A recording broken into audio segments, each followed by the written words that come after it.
The free-to-play game Smite is available for everyone on PS4, and I have to say, I'm impressed.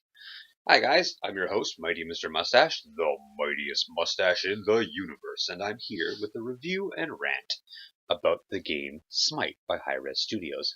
Now I'm sure the folks at Hi-Rez could care less about my opinion of their game, but anyone who knows me knows how crazy it is for me to say I like it. I'm pretty sure the Warhammer Universe version of me is currently being executed for heresy just for suggesting it. I'm not a fan of PvP and MOBAs is what I'm getting at here. I mean, competitive play is okay in small doses and as an add-on to an existing game, and that's why you'll always see videos about Destiny and The Division on my channel. I love co-op games with some buddies, laughing and playing and trying to get through tougher and tougher content. I love the satisfaction of finally beating a raid boss or helping someone through their first nightfall or incursion. And that's always been my gripe with MOBA-type games. MOBA standing for Massive Online Battle Arena. So games like Smite, League of Legends, Overwatch, you know the type. The total competition all the time without a break thing, that gets on my last reserve nerve about halfway through a game. So when I tell you that I'm impressed with Smite, and I'm enjoying the gameplay and the style and the way you build your god, either I've fallen and hit my head, or this is a well-made game. Now, it's not perfect. Let's get that out of the way right off the bat. There are definitely flaws in the game. But let's be serious, there hasn't been a perfect game since Pong or Pac-Man. The more features a game has, the more things can go wrong. And the best I can say about Smite is that Hi-Rez seem to be on top of every issue that comes up. I don't look for perfect when I play a game. I look for fun, and I look for playability. I don't want a game that needs a degree in some esoteric science to get into, and I sure as hell don't need to micromanage literally 1,000 different aspects of a character or a build.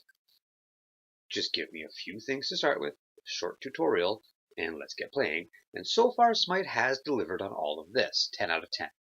But I did say it wasn't perfect. With any competitive game of this sort, especially when new characters are introduced, the meta changes all the time. Meta, of course, if you're not familiar with video game terms, meaning the overarching gameplay and style that everyone seems to follow, things that work, that they know work. You could be having fun for months playing a certain group of gods, and suddenly with one patch by the developers, you could find almost all of your playstyle just doesn't cut it anymore. It's obsolete. Items are constantly being adjusted to be a little more powerful or a little less powerful, and there are serious differences in the skill level of the players you will be facing. Now, they say that hell is other people, and while that isn't the fault of Hi-Rez Studios, and it isn't a gripe about the quality of the game, it would be wrong not to point out that the community is not a friendly one. Seeing how this is a game that only has one thing to do, and that thing is to interact with the community in a competitive way. The quality of the community becomes a huge factor. It might even be a bigger factor than the quality of the game itself. I've actually had some fantastic times playing multiplayer games on a game that was kind of garbage, because we had a great community who all got along and played in a friendly way. I'm not stretching the point here to suggest that you really only get into Smite if you have a group of friends who you can play it with online as a group. Most of the best factors in the game, things like team competition and group support, even the ability to surrender a game at 10 minutes if you're really having a lousy game, really only work when you have enough people who are on the same page. Nothing will drive you up the wall like having one or two random players who simply won't be part of the team. I know it certainly bothers me. And that brings me to the major, number one, big kahuna of a gripe I have with Smite. Everything else are just little things that get under my skin a bit. But the matchmaking system for normal, casual gaming, not ranked, is just plain old garbage as far as I'm concerned. As I've said, I'm not super competitive. In the end, I don't cry over a lost match, and I'm happy to give credit to a skilled player, even if that skilled player stomped my team. What bugs me is when the playing field isn't even a little bit even. I mean, you don't send pro players against amateurs in any sport. And if you do, there's no value in it when they win. There's nothing for them to be proud of. Of course, they're going to beat up on 10-year-olds. What bugs me is when the playing field isn't even, I said. And while I don't mind losing, I do mind absolutely getting beaten up by a fully leveled rank 10 pro who lives and breathes the game and Red Bull 20 hours a day. Now someday, when my gods are all grown up and I get them to high ranks, I'll be happy to play against other masters of video game carnage, and I'll laugh and shrug and say, good game, win or lose. What I can't see is many new players who are going to be willing to get crushed in game after game by players who have mastery written all over their accounts.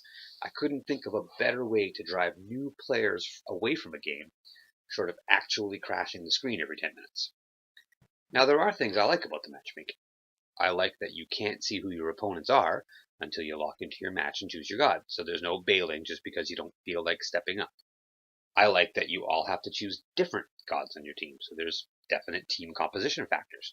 I like that you can't just back out once you accept a game. Even if you disconnect your system, your place is held and you're put right back in if you start the game again. I do like that you can opt to surrender as a team if things are going really badly after 10 minutes. All that's needed is a tighter focus on the rankings that are allowed to play each other, and it doesn't have to be too strict. No one wants to wait for an hour while the game searches for enough rank 5s to fill a match. I get that. I'm pretty sure it would be just fine if you were match made with players who could not be more than, let's say, 2 levels above or 2 levels below you. So that rank 5 I mentioned, he'd be matched with players anywhere from rank 3 to rank 7. I'm pretty sure that's good enough. At that point, if I can't beat the other team, it's my problem and not the game's. I've had plenty of time with my chosen god to learn how to play, and if I lose, I just need to get good. Now, just how big an issue is it? I mean, surely there are players who can just pick up the game and jump in and be prodigies. Well, one of my clanmates, he took a new god into a game with me and racked up 20 kills in his very first match. Now, he is a veteran of the MOBA scene, so he knew what to expect. And I'm not asking for high-res to plan for every single possibility. That isn't possible, and it isn't fair. All we can ask for is to have as level a playing field as the game can arrange, and sorting players by god rank is a decent place to start. Another idea would be to institute a penalty system for pro players who go and bully their way through casual lobbies. I mean, if you're not going to straight up block a player from going into casual once they reach a certain ranked position, then it should be something they face a penalty for if they keep going in and dominating games that are supposed to be there to let new players learn the ropes. They're hurting your community by doing it. And once again, this isn't about whining over losing. That doesn't bother me. It's more about driving away new players who will increase the total community and help keep the game alive and profitable for high res and for the players. And a profitable game, remember, is a game that gets attention and content. So if you're a fan of Smite, and if you're one of those top tier players, do yourself and your own game a favor. Don't go wrecking casual games just because you can, because you're bored and want to be a troll. Be the good ambassador for the game you should be. In the end, the more casual players who can enjoy games against fairly even opponents there are, the more the game will progress and develop, the more money they will spend in microtransactions, the more profit they put in the pockets of high-res, and the more time high-res will spend improving the game. It's really in everyone's best interest.